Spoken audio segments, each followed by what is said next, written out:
kunci ke arah 8A. Apa sebetulnya dimaksudkan dengan tajuk pagi ini, Doktor? Ya, terima kasih dan Lina. Untuk mencapai keputusan yang cermelang memanglah merupakan impian setiap orang pelajar.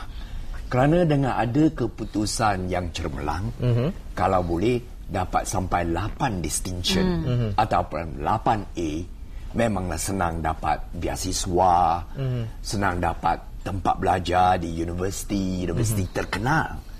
Akan tetapi para pelajar haruslah menyedari bahawa keputusan yang cermelang tidak dapat dicapai begitu saja. Ianya memerlukan perancangan yang teliti dan langkah-langkah yang tersusun. Jadi dengan adanya langkah-langkah yang tersusun ini, barutah nanti seseorang pelajar itu boleh dapat 8A itu. Jadi apakah langkah-langkah itu? Yang pertama sekali ialah seseorang pelajar itu seharusnya seringkalinya memotivasikan diri. Itu langkah yang pertama. Jadi mungkin setengah pelajar kurang memahami apa motivasi diri. Dorongan yang diberikan oleh diri sendiri. Tidak semestinya oleh ibu bapa, tidak semestinya oleh guru, tetapi dari masa ke semasa, apabila dia rasa semangatnya berkurangan untuk belajar, harusnya dia timbulkan dorongan itu. Dengan diri sendiri, memberitahu diri sendiri, matlamat saya, cita-cita saya, mau jadi seorang pegawai askar, pegawai polis, pegawai bomba, doktor, jurutera, peguam, accountant. Jadi haruslah pastikan yang cita-cita itu tidaklah terlalu rendah, Jadi kita tidak maulah pelajar-pelajar mengatakan alai-alai, apa kamu nak jadi lepas kamu dapat A-level atau O-level? Oh, askar atau polis, Haruslah cita-cita itu pada tahap yang sederhana tinggi ataupun pada tahap yang tinggi. Kerana sesuatu cita-cita yang tinggi itu akan sentiasa mendorong pelajar itu, Dia akan mengetahui kalau saya nak jadi seorang pegawai polis, saya patut ada degree, ada sarjana muda dari universiti. Jadi bagaimana saya boleh masuk ke universiti? Haruslah saya dapat keputusan O-level yang baik, keputusan A-level yang baik, sebab saya terpaksa bersaing dengan pelajar-pelajar lain. Setiap tahun bilangan pelajar yang diterima oleh universiti, oleh ITB, oleh UNISA, oleh KUPU, kesemuanya adalah bilangan terhad. Jadi tempat-tempat belajar itu terhad. Tapi ramai pelajar yang ingin ke tahap itu, iaitu tempat belajar kat universiti, kerana mereka tahu kalaulah ada degree, ada sarjana muda, memanglah jawatan yang mereka akan dapat ialah jawatan yang baik dengan gaji yang agak lumayan. Jadi dengan gaji yang lumayan, hidupnya senang, dia dapat juga memberikan sumbangan kepada keluarga, bantu mak bapak, bantu adik-beradik, dan juga berikan sumbangan kepada masyarakat dan negara. Jadi itu yang cita-cita mesti besar, Yes, langkah yang pertama. Jadi selalunya motivasikan diri ataupun dorongkan diri sendiri, paksa berikan desakan pada diri sendiri, kerana kita tahu mood kita, rasa kita untuk belajar itu kadang-kala tinggi, kadang-kala rendah, kadang-kala rasa macam tak ada mood nak relax. Itu dia, Jadi tak apa, kalau nak relax, nak rehat, tak apa, buat jadual waktu yang elok, supaya ada masanya untuk belajar, ada masanya untuk homework, dan ada masanya untuk rehat. Jadi pastikanlah yang jadual waktu itu memberikan sedikit masa untuk kerehatan, iaitu mungkin dari 5.30 sampai 6.30, nak pergi jogging, nak menjawab SMS. Bukan kata tak boleh, tetapi mesti ada perancangan yang teliti. Kalau semasa dia belajar ada terima SMS dari kawan, Jangan dilayan. Jangan dilayan. Sebab boleh diberitahu kawannya, kalau kamu nak hantar SMS, kalau nak hantar email kepada saya, ada waktu tertentu. Yang penting ni doktor, matikan talian telefon. Ya, itu yang penting sekali. Simpan telefon tu dalam laci ke apa, dan terus tak dengar. Lepas tu 5:30 sudah waktunya, okey boleh pasang telefon tu. Kalau ada SMS baru tak boleh jawab. Itu yang paling penting sekali. Langkah yang kedua, iaitu seseorang pelajar tu kalau meningkatkan dorongan diri sendiri tidak lagi mencukupi. Dia harus ada teknik bijak belajar. Alright? Smart learning technique. Itu harusnya ada. Ya? Jadi apakah teknik bijak belajar? Seperti mana yang saya katakan, inilah dia SQ3R. Ya? SQ3R. Ya. Jadi mungkin ada yang setengah-setengah tertanya-tanya, apa benda ini S? Apa benda ni Q dan apa ni 3R? Ya? S bermakna survey. Survey bermaknanya baca cepat-cepat. Dalam setiap bab tu, ya, haruslah dibaca sekali imbas. Macam scanning lah ni ya. Ya. Baca dia bertajuk besar, baca dia bertajuk kecil, dan dia tahu bab ini tentang apa. Quarrying in Temburuk misal kata, ini water supply in Tutong, ini fishing in Brunei Darussalam. So baca cepat-cepat tu Q. Itu survey ya. S. Lepas tu Q bermakna question. Question bermakna soalan. Jadi maknanya seseorang pelajar, sebelum dia belajar, dia mesti bentuk soalan. Jadi apa jenis soalan tu ya? Ada 5 jenis. Every what, why, how, when and where. Itulah. Tanya pada diri sendiri ya. Ya, inilah 5 jenisnya. Soalan ya, what, why, how, when and where. Jadi katakanlah kita ambil tajuk fishing ya. Jadi yang pertama sekali, what types of fish caught in Brunei. Jadi apabila nanti dia baca, dia akan mencari-cari jawapan. Ya, how, bagaimana ikan ditangkap. Jadi apakah cara-cara penangkapan ikan ya. Jadi apabila dia membaca, dia akan cari jawapannya ialah net dan lepas itu trap dan lepas itu hook and line ya. Jadi apabila dia sudah bentuk soalan itu, ia menyedarkan dirinya tentang apa yang dia nak cari semasa dia membaca itu ya. Dan kemudiannya where, di mana tempatnya yang penting untuk perikanan di Brunei Darussalam ya. South China Sea, Brunei Bay, Tutong Estuary. Jadi apabila sudah ada soalan itu, maka seseorang pelajar itu apabila dia membaca, dia akan cuba mencari-cari jawapan itu. Itu akan menyebabkan pembacaan seseorang pelajar lebih berkesan lagi. Itu yang sangat penting ya. Kemudiannya SQ 3R. Apa maksud 3R ya? R yang pertama bermaksudnya read. Read untuk apa? Ya, baca untuk apa?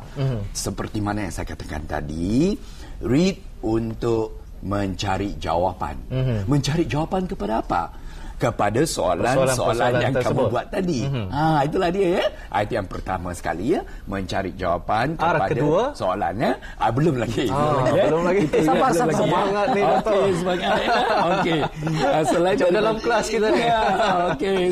Alright, yang kedua, baca untuk memahami ya. Dan kalau sudah faham, kalau sudah dapat jawapan kepada soalan, adalah sangat penting pelajar itu mengingati. Jadi pastikan mengingati fakta-fakta, isi-isi yang penting. Kalau pada masa itu sudah belajar, lepas itu tak boleh ingat, masuk ke Dewan Peperiksaan pun tak boleh jawab. Jadi mengingati ini tidak sama dengan menghafal ni doktor. Okey, itu satu daripada caranya. Menghafal untuk mengingati, nanti saya akan huraikan nanti ya. Jadi untuk mengingati memanglah kita menghafal. Ya. Okey. Jadi itulah tujuannya R ya, read. R yang kedua ialah recite. Inilah dia. Ya, R yang kedua. R yang kedua. Ya. Hafal. Inilah yang dikatakan hafal ya. Hafal maknanya kita sebut beberapa kali. Macam di sekolah rendah dulu kan. Pelajar di tahun 1, tahun 2, cikgu selalu beritahu balik rumah sekarang mesti hafal sifir 2, sifir 3. Jadi apabila dia balik, dia hafal 2 kali 2 4, 3 kali 2 6, 4 kali 2 8. Itu dikatakan hafal ya. So, dalam pelajaran mungkin setengah-setengah memikirkan, oh ini teknik yang lama. Ya. Kita tidak kira. Teknik yang lama tetapi sangat berkesan ya. Begitu juga nanti kalau dia nak belajar apakah tempat-tempat yang penting untuk perikanan South China Sea, Brunei Bay,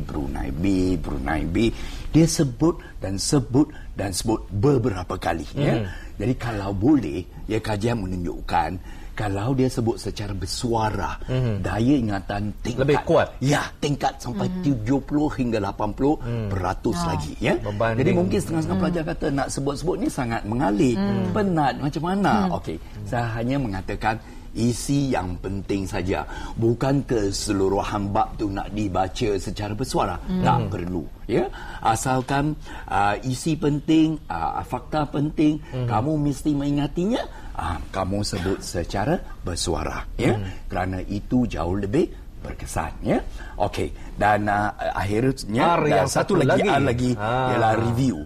Review maknanya sudah penat ya, sudah pun jam 10.30 nak pergi tidur sudah ya.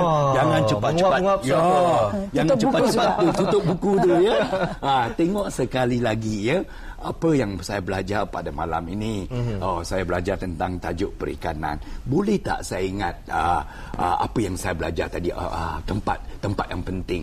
South China Sea, Tutung Estuary. Alamak, yang ketiga saya lupa. Tengok balik. Rupanya Brunei Bay saya lupa ya. So maknanya apabila dia sudah selesai, dia haruslah buat review. Dan review ini adalah sangat penting kerana kalau dia tak review ini, dia terus-terus tutup buku itu, itu tidak elok. Ya, sebab hari esok nanti dia cuba ingat kembali, dia tak boleh. Ya. Satu lagi cara ialah membuat nota. Ya, kalau dia kalau boleh, apakah isi penting untuk bab yang dia baca itu? Tulis pada kad-kad macam ini ya. Kad-kad macam ini, kad yang kecil. Ya, jangan beli yang besar, nak masuk kecil susah ya. Kad kecil macam ini. Ya, jadi nota tu dibuat pada kad yang kecil, ini dinamakan kad ulang kaji ya. Satu lagi nota yang sama dibuat pada kertas A4. Ya, yang A4 ni kita gunakan blue tack. Ya, bahan blue tack ya, kita tampal di dinding. Ya. Ya, tampal di dinding. Pakai macam ini. Mana yang selalu tampal di dinding. Yes. Tampal di dinding ialah di tempat yang pelajar itu belajar selalu ya. Jadi sebelum dia keluar dari bilik, dia tengok notanya.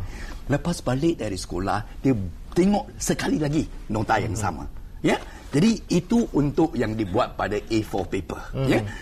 Bagaimana tentang kad kecil ini? Kad kecil ini dia bawa ke sekolah. Tiap bab dia buat satu set. Satu set mungkin 2 keping, 3 keping. Dan setiap hari pergi ke sekolah, pastikan di koceknya ada satu set. Ya, perikanan lah, market gardening lah, perindustrian lah ya. Tajuk-tajuk yang berlainan.